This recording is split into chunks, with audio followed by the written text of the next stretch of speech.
அப்படியே திரும்புங்க. மீன் எப்படி பிடிக்கணும்னா இது மாதிரி ஓட்டை எடுத்துக்கோங்க.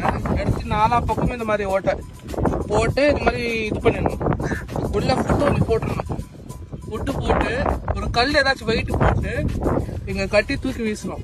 வருதா இல்லையான்னு பார்ப்போம். ஒரு அரை மணி நேரம் இருந்தோம். ப்ரோ ஐடியாவும் ஒர்க் ஆகல, என்னோட ஹண்டிங் ஸ்டைலும் ஒர்க் ஆகல. ஸோ பக்கத்துல இருந்தவங்களுக்கு தான் மீன் மாட்டுச்சு, எங்களுக்கு மாட்டவே இல்லை. ஸோ நாங்கள் ஈவினிங் வந்து பார்ப்போம். ஈவினிங் இல்லை, நைட்டு. ஏன்னா எப்பவுமே ஈவினிங். ஆமா, டாடா பாய்.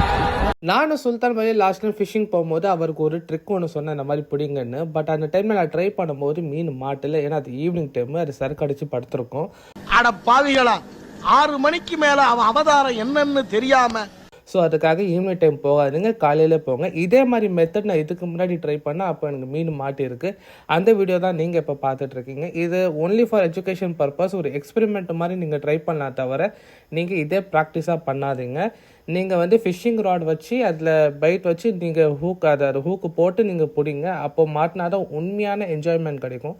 இது ஜஸ்ட் ஒரு எக்ஸ்பெரிமெண்ட்டாக பண்ணி பார்த்து மீன் மாட்டுதான்னு அதே மாதிரி நீங்கள் ட்ரை பண்ணாதீங்க. ஜஸ்ட் ஒரு எக்ஸ்பெரிமெண்ட் மாதிரி பண்ணி பாருங்கள். இந்த மீனுங்களை நாங்கள் பிடிச்சி திருப்பி கடல்லையே விட்டுட்டோம். ஸோ இந்த மீனை நாங்கள் சாப்பிட மாட்டோம். ஏன்னா அந்த மீன் இது சாப்பிட்ற அளவுக்கு இந்த மீன் டேஸ்ட்டாக இருக்காது. ஸோ ஒரே கறி ரொம்ப கம்மியாக இருக்கும், முள் அதிகமாக இருக்கும். ஸோ இந்த மாதிரி வீடியோஸ்லாம் நீங்கள் பார்க்கணும்னா நீங்கள் பண்ண வேண்டியது ஒரே ஒரு விஷயம் தான். சவுதி வர்ஸ் சேனலை ஃபாலோ பண்ணிட்டு இந்த வீடியோவை லைக் ஒன்று போட்டுட்டு என்ன பண்ணணும் நெக்ஸ்ட் கமெண்ட்டில் போட்டுட்டு உங்கள் ஃப்ரெண்ட்ஸுங்கெல்லாம் ஷேர் பண்ணி விட்டுட்டா இந்த மாதிரி வீடியோ கண்டினியூஸாக உங்களுக்கு வந்துட்டே இருக்கும். டாடா, பாய்.